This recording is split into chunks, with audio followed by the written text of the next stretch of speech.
Hi everyone, a very good evening to all of you and welcome back once again to another class of PIB Norm.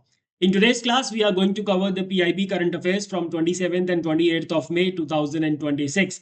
I hope you guys can see me properly and can hear me properly. And my dear friends, today's class is going to be very important. We are going to cover 5 very important news today. ठीक है और आज की class थोड़ी सी heavy भी होगी, थोड़ी सी लंबी भी होगी और आज की क्लास बहुत ही ज्यादा इंपॉर्टेंट है क्योंकि आज हम 5 बहुत इंपॉर्टेंट न्यूज कवर करने वाले हैं. राइट, तो चलिए स्टार्ट करते हैं with the very first question for the day without any delay. Question number 1, it says Ministry of Statistics and Program Implementation MOSPI has recommended the revision of base year of Index of Industrial Production from 2011-12 to 22-23. हम सब ने ये पहले भी पढ़ा था that एक committee बनाई गई थी जो कि रिकमेंड करेगी, जिसको ये काम दिया गया है to revise the base year of IIP index of industrial production. ठीक है, now the committee has recommended that the base year of the index of industrial production must be revised from 2011-12 to 22-23. Question हमारा ये है that which of the following statements is incorrect with respect to the new series. ठीक है, new series के respect में हमें incorrect statement बताना है. Right, so let's talk about this. MOSPI has released a report of the Technical Advisory Committee on base year revision of All India Index of Industrial Production. एक committee बनाई गई थी in the month of September 2024. The committee was chaired by Dr. Mridul K. Sagar, who is a professor at IIM Kozhikode. Right, this committee has recommended the revision of base year of index of industrial production, and this committee was chaired by Dr. Mridul K. Sagar. But not only this, there were other experts were there in this particular committee, like experts from leading academic institutions, chief economists, senior officials from the government of India, and state directorates of economics and statistics. ठीक है, तो अब बात करते हैं क्या क्या की रिकमेंडेशन है. सबसे पहला रिकमेंडेशन तो यही है कि रिवीजन कर दिया गया है बेस ईयर का from 2011-12 to 22-23 and the new series with base year 22-23 of IIP is going to release on 1st of June 2026. 1 जून 2026 को नई सीरीज को रिलीज कर दिया जाएगा. The first release will present index values starting from April 2023 onwards. जो उसके अंदर data collection होगा that will be from April 2023 onwards, right? And along with the general index of the IIP, the release will also provide the sector-wise indices. ठीक है, now the sector-wise indices will also be released, and the sector-wise indices में कौन कौन से sectors का आएगा index? Mining and quarrying का आएगा, मैन्युफैक्चरिंग का आएगा, electricity and gas supply and water supply, और सीवरेज एंड वेस्ट मैनेजमेंट. ठीक है, सीवरेज एंड वेस्ट मैनेजमेंट. ठीक है, इसके बाद अगर हम बात करें, the scope of the index has been expanded now by including some new items which were not there in the previous index. ठीक है, और नए आइटम्स कौन कौन से इंक्लूड किए गए हैं? Minor minerals, rare earth minerals, gas supply, water supply and sewerage and waste management. ये पांचों आइटम्स के नाम हम याद रखेंगे. ये पूछा जा सकता है that which of the following is are the new items included in the index of industrial production. तो 5 है, minor minerals, rare earth minerals, gas supply, water supply and sewerage and waste management. ठीक है, the number of basket obviously is revised. ठीक है, now the revised basket consists of 1042 products mapped to 463 item groups. तो कितने item groups है? 463. और कितने total number of products है? 1042. ये भी याद रखना इंपॉर्टेंट है. And the updated series my dear friends is aligned with the national industrial classification NIC 2025 which was recently released by the government of India. This NIC 2025 provides a classification of all the products which are available in India's economy. ठीक है, other than this सब indices will be released. सब indices भी release किए जाएंगे. सबसे पहले तो एक separate indices release, separate index release किया जाएगा for electricity generated from renewable sources and non-renewable sources, and there will be 3 sub indices for mining and quarrying sector. Electricity के लिए, इलेक्ट्रिसिटी सेक्टर के लिए 2 सब इंडाइसेस होंगे, electricity generated from renewable and non renewable, और mining and quarrying sector के लिए 3 सब इंडाइसेस होंगे covering fuel minerals number 1, number 2 metallic minerals and number 3 non metallic minerals.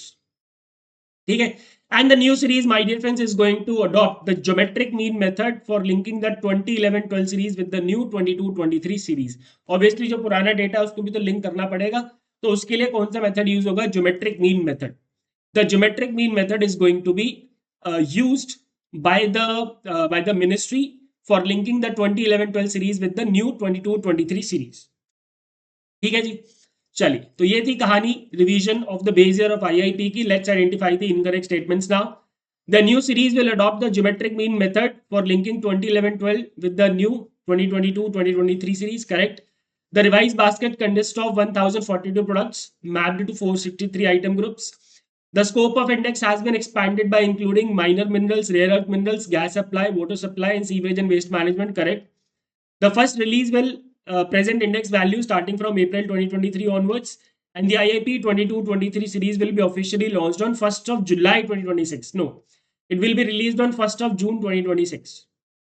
ठीक है, 1st of June 2026. So this is incorrect. The right answer will be option E. Option E हमारा सही answer होगा. ठीक है. एंड फ्रेंड्स, आज की class जो है रिकॉर्डेड है because I am not at home as you can see on your screens. ठीक है. बट आज क्लास मिस नहीं होनी चाहिए, और आज की क्लास क्योंकि बहुत इंपॉर्टेंट थी तो मैंने सोचा कि रिकॉर्डेड फॉर्मेट में दे दिया जाए. एंड वैसे भी most of the people watch it in the recorded format only.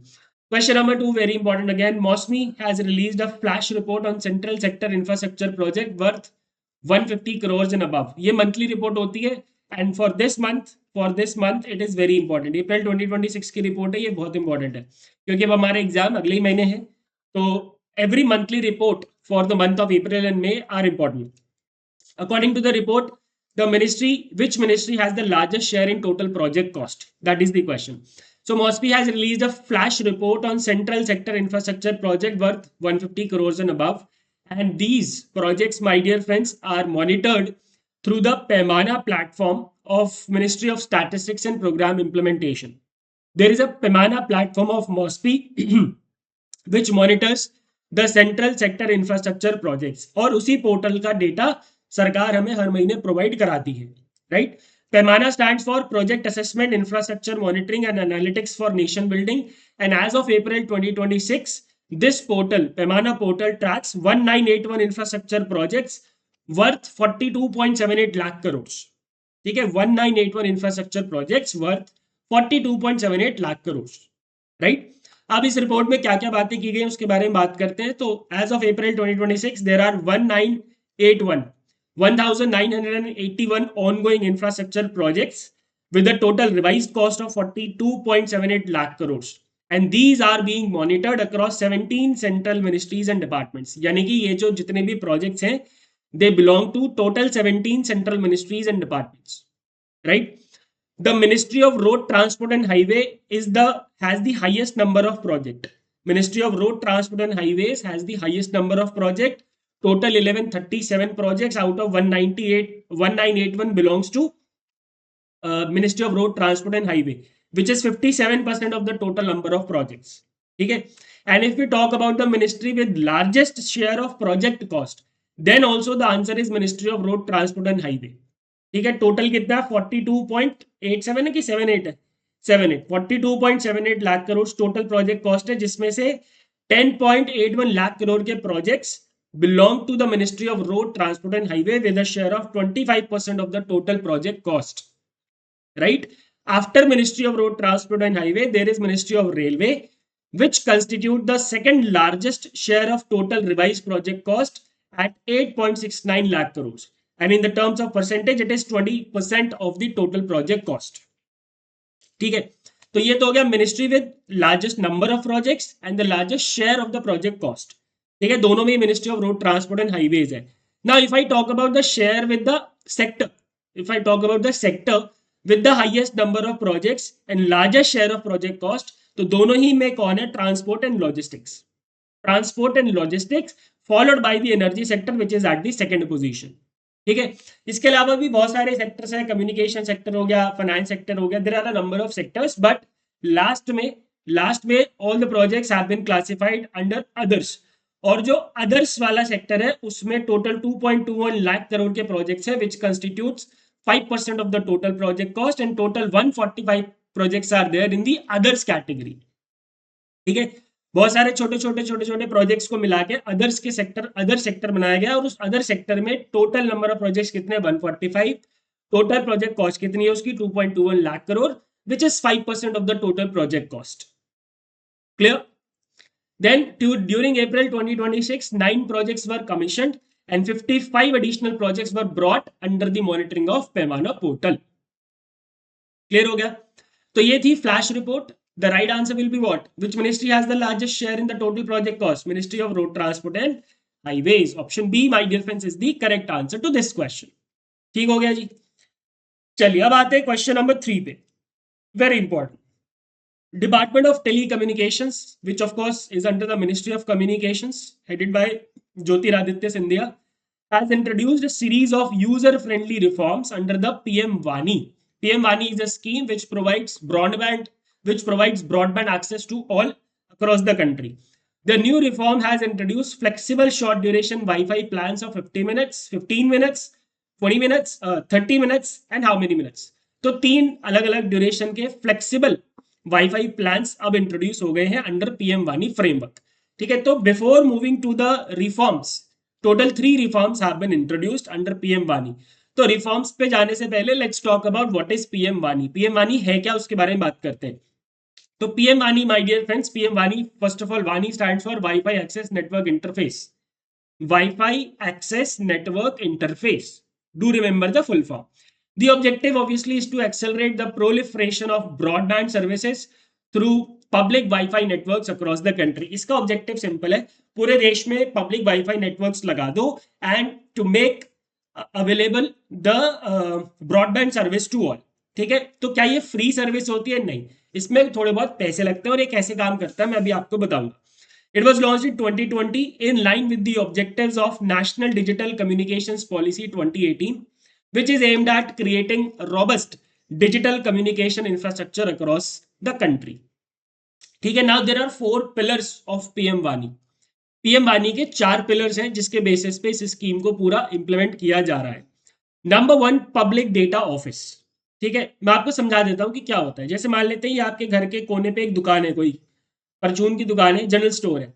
इस जनरल स्टोर वाले ने क्या करा, एक ब्रॉडबैंड लगा लिया. ठीक है, क्या लगा लिया जी, एक ब्रॉडबैंड लगा लिया, जिससे कि एक काफी लंबा रेडियस में इसका इंटरनेट जो है वो अवेलेबल है इस ब्रॉडबैंड के थ्रू. ठीक है, इसको बोलते हैं पब्लिक डेटा ऑफिस. इसको बोलते हैं क्या, पब्लिक डेटा ऑफिस. अब ऐसे पब्लिक डेटा ऑफिस बहुत सारे होंगे आपके इलाके में, छोटी छोटी दुकानें, छोटे छोटे नुक्कड़ों पे बहुत सारे होंगे. इन सभी पब्लिक डेटा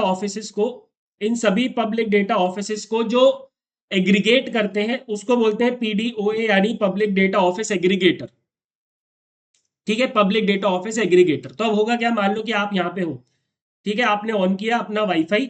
ठीक है, आपको दिखा कि हाँ भाई मेरे को एक पीएम वानी का एक ब्रॉडबैंड का एक्सेस दिख रहा है. तो आपने उसको क्लिक किया, उसमें फिर आप उसको कनेक्ट करने की कोशिश करोगे. उसमें एक पेमेंट का ऑप्शन आता है. जितनी भी देर आप उसमें जितनी भी देर आप उसको यूज करोगे उसके हिसाब से उसके पर एमबी कॉस्ट लग जाती है. ठीक है, ऑब्वियसली वो उतनी ही होती है जितनी आपको नॉर्मली पर एमबी कॉस्ट देनी पड़ती है, उतनी ही कॉस्ट होती है. तो इससे फायदा ये होता है कि आपको यहाँ पे इंटरनेट मिल गया, और दूसरा फायदा ये हुआ कि ये जो दुकानदार था या जो भी था, इसने थोड़ी बहुत कमाई भी कर ली.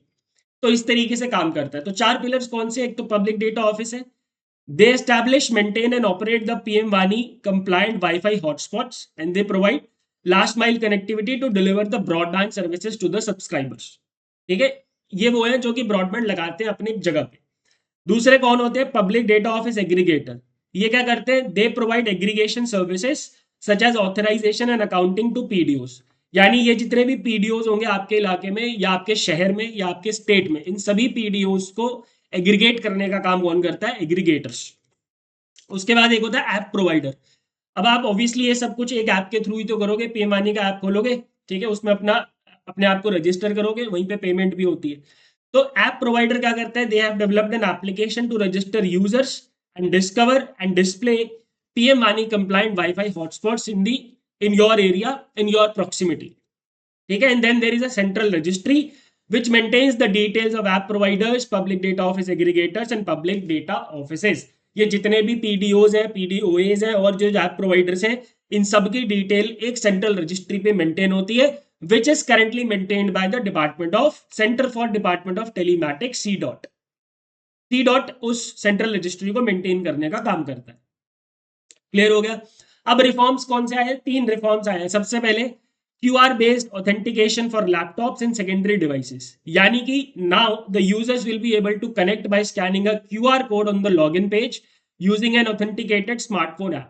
अपने लैपटॉप में चलाना है, ठीक है। लैपटॉप में आप जैसे ही उस वाईफाई हॉटस्पॉट पे क्लिक करोगे, एक QR कोड आएगा, अपने मोबाइल से आप उसको स्कैन करोगे एक ऐप के थ्रू ऑब्वियसली, और उसके बाद आपका लैपटॉप जो है या फिर जो सेकेंडरी डिवाइस है वो कनेक्ट हो जाएगा। सेकेंडरी डिवाइस मतलब टैब भी हो सकता है ना। दूसरा रिफॉर्म ये है, flexible short duration wifi plans have been introduced for 15 minutes, 30 minutes and 60 minute. 15 minute के लिए लेना 15 मिनट के लिए ले लो, 30 मिनट के लिए लेना 30 मिनट के लिए लो, 60 मिनट के लिए लेना 60 मिनट के लिए लो, depending on your use. And standardisation of PM वानी हॉटस्पॉट नेम्स, ठीक है। अभी क्या है कि अलग अलग नाम से होता है, दुकानदार ने अपने नाम से रख लिया, मैंने अपने नाम से रख लिया, आपने अपने नाम से रख लिया। अब क्या होगा, जो SSIDs होंगी उसकी वाईफाई की, वो एक स्टैंडर्ड नाम से होंगी, ठीक है। जैसे फॉर एग्जाम्पल मनीष.pm वानी, ठीक है। मान लेते हैं आपका नाम डेस्टिनेशन है तो destination.pm वानी, ठीक है। मान लेते हैं आपका नाम इशिका है तो इशिका.pm वानी। इस तरह से, ये मैं आपको एग्जाम्पल दे रहा हूँ, हो सकता है कुछ और हो, बट एक यूनिफॉर्म एक स्टैंडर्ड नाम होगा जिससे कि आइडेंटिफिकेशन आसानी हो जाएगी कि हाँ जी ये पीएम वानी कंप्लाइंट वाईफाई की बात हो रही है, ठीक है।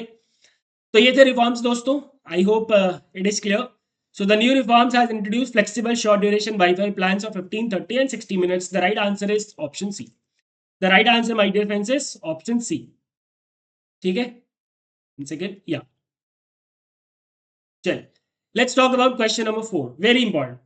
Nirbhay Raho initiative is being implemented by Ministry of Panchayati Raj to strengthen the capacities of elected women representatives and panchayat representatives. Which of the following intervention under the initiative is aimed at sensitizing the elected male representatives towards gender equality and women related issues? ठीक है, तो सबसे पहले बात करते हैं निर्भय Raho initiative की बात कहां से आई। Because recently the ministry of Panchayati Raj has organised a programme on freedom from violence, capacity building of elected women representatives on legal provisions for the safety and security of women. ठीक है, ये एक प्रोग्राम था for capacity building of elected women representatives on what topic, on legal provisions for the safety and security of women.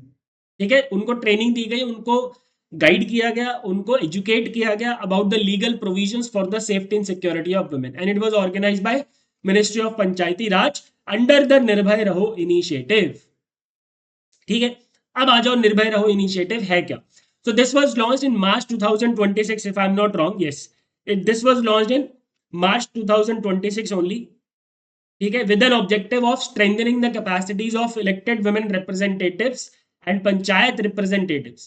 जो women representatives हैं और जो panchayat representatives हैं उनकी capacity building के लिए this initiative was launched, and majorly the capacity building is done on the topics like women's safety, legal awareness, gender sensitivity, institutional response mechanism and community level support system. It is being implemented by Ministry of Panchayati Raj in collaboration with Ministry of Women and Child Development and National Law School of India University Bangalore. National Law School of India University Bangalore. Clear? Now there are three sub initiative, or you can say three interventions under this initiative. Number one is Nirbhay Netri, which is focused on capacity building and legal awareness of elected women representatives. ठीक है, इसमें क्या होता है, जो elected women representatives है पंचायती राज system की, उनकी कैपेसिटी बिल्डिंग की जाती है और उनको लीगल अवेयरनेस दी जाती है। ठीक है, देन वी हैव निर्भय चेतना, which is aimed at sensitizing the elected male representatives towards gender equality and women related issues. इसमें क्या होता है, जो मेल इलेक्टेड रिप्रेजेंटेटिव्स है उनको सेंसिटाइज किया जाता है towards gender equality and women related issues. ठीक है, देन वी हैव निर्भय दृष्टि। निर्भय दृष्टि क्या है, it is focused on installation of CCTV cameras at strategic rural location so that we can strengthen the Panchayati Raj institution as a whole. ठीक है, तीन इंटरवेंशन है इसके अंदर, and the funding is provided by the Nirbhaya fund. ठीक है, Nirbhaya fund से इसकी फंडिंग होती है। It was launched on 11 March 2026 and the target is to reach 14.5 lakh elected women representatives and 17.5 lakh male elected representatives across the country. ठीक हो गया जी? ठीक है, चलिए ये इंपॉर्टेंट है, एग्जाम में आ सकता है. So which of the following interventions under the initiative is aimed at sensitizing the elected male representative towards gender equality and women related issues? Nirbhay Chetna is the right answer to this question. Nirbhay Chetna. ठीक है, चलिए let's move ahead for the question number 5. The Cabinet Committee on Economic Affairs, very important new approval by the Cabinet, has approved the continuation for the scheme for assistance in ration transport and handling income with automation in PDS, in short, Sarthak PDS, as an umbrella scheme. It has been approved till what date and with an outlay of how much? That is the question.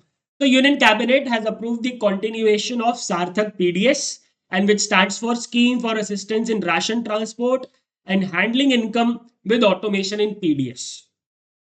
ठीक है, तो अब इसमें क्या हुआ है, दो schemes को इंटीग्रेट करने का काम किया है सरकार ने. Number 1 is the assistant to state agencies for intra state movement of food grains and FPS dealers margin under NFSA. अब इस वाले में क्या होता था कि सरकार जो है वो स्टेट्स को सपोर्ट प्रोवाइड कराती है ताकि जो पीडीएस के अंदर फूड ग्रेन्स का मूवमेंट होता है उसके लिए स्टेट्स को पैसा दिया जा सके. Number 1. Number 2, Smart PDS, which is a scheme for modernization and reforms through technology in PDS, जिसके अंदर आप सबने देखा है कि one nation one ration card आया, फेयर प्राइस शॉप्स खुले, ठीक है, बायोमेट्रिक बेस्ड आइडेंटिफिकेशन होता है बेनिफिशियरीज का, बहुत सारे ग्रेन एटीएम्स हमारे देश में खुले हैं, पहला गुड़गांव में खुला था. तो ये सारे इनिशिएटिव्स जो कि पीडीएस को मॉडर्नाइज करने के लिए लिए जाते हैं वो स्मार्ट पीडीएस के अंदर लॉन्च होते हैं या इंप्लीमेंट होते हैं. अब स्मार्ट पीडीएस भी अब किसका पार्ट है, सार्थक पीडीएस का. ठीक है, क्लियर हो गया. तो अब ऑब्जेक्टिव सार्थक पीडीएस का ओवरऑल ऑब्जेक्टिव क्या होगा फिर दोस्तों, to provide financial support for intrastate movement handling and FPS dealers margin. जो एफपीएस डीलर का मार्जिन होता है, handling of food grains and intrastate movement of food grains, इसके लिए फाइनेंशियल सपोर्ट देना. Number 1. And number 2 is to create a unified citizen centric intelligent and interoperable PDS architecture. यानी कि smart PDS के जो ऑब्जेक्टिव है कि हमें हमारे पब्लिक डिस्ट्रीब्यूशन सिस्टम को टेक्नोलॉजी इनेबल करना है, उस पब्लिक डिस्ट्रीब्यूशन सिस्टम में टेक्नोलॉजी इनेबल करना है और उसको मॉडर्नाइज करना है. ठीक है, and this will ensure my dear friends of course the last mile service delivery. It will minimise the leakages and it will strengthen the nation's commitment to food security. And obviously we know that 81.35 crore beneficiaries are getting the benefits of Pradhan Mantri Garib Kalyan Anna Yojana, under which free food grains are being provided to the beneficiaries. ठीक है, the Sarthak PDS has been launched till 31st March 2031 with an outlay of 25,530 crores, which is the central share. क्योंकि smart PDS में state governments का भी role होता है, they are also spending, right? And it will modernize, integrate and intelligently optimize PDS operations through advanced technologies like AI, machine learning, LLM. इन सब का इस्तेमाल अब इसके अंदर किया जाएगा, right? So it has been approved till 31st March 2030 and with an outlay of 25,530 crores. The right answer is option D. ठीक है, all right my dear friends, that's it for today's class. तो जैसा कि मैंने आपको बताया था, today we are going to cover 5 very important news. ठीक है, 5 वेरी इंपॉर्टेंट न्यूज, और इन पांचों में से क्वेश्चन आ सकता है या तो या 5 में से 1 2 3 4, मतलब इस आज की क्लास में से आपके एग्जाम में क्वेश्चन पक्का है, there is no doubt about it. ठीक है, अगर आप लोगों के कोई भी डाउट है, if you have any doubts please feel free to ask me in the comment section. And for PDF you can just scan this QR code, join the Telegram channel and get the PDF. And दोस्तों आज शाम को 9 बजे आप सबको पता होगा कि आरबीआई एनुअल रिपोर्ट रिलीज हो चुकी है, and Madhav sir will come up with a complete and detailed session on RBI annual report 25-26 today at 9 PM. बहुत मेहनत और बहुत हार्डवर्क से वो लगे पड़े हैं सुबह से, and he will come at 9 PM for discussing the entire RBI annual report for the year 25-26. All right. Thank you very much, my dear friends, for being with me. Goodbye, take care, and God bless.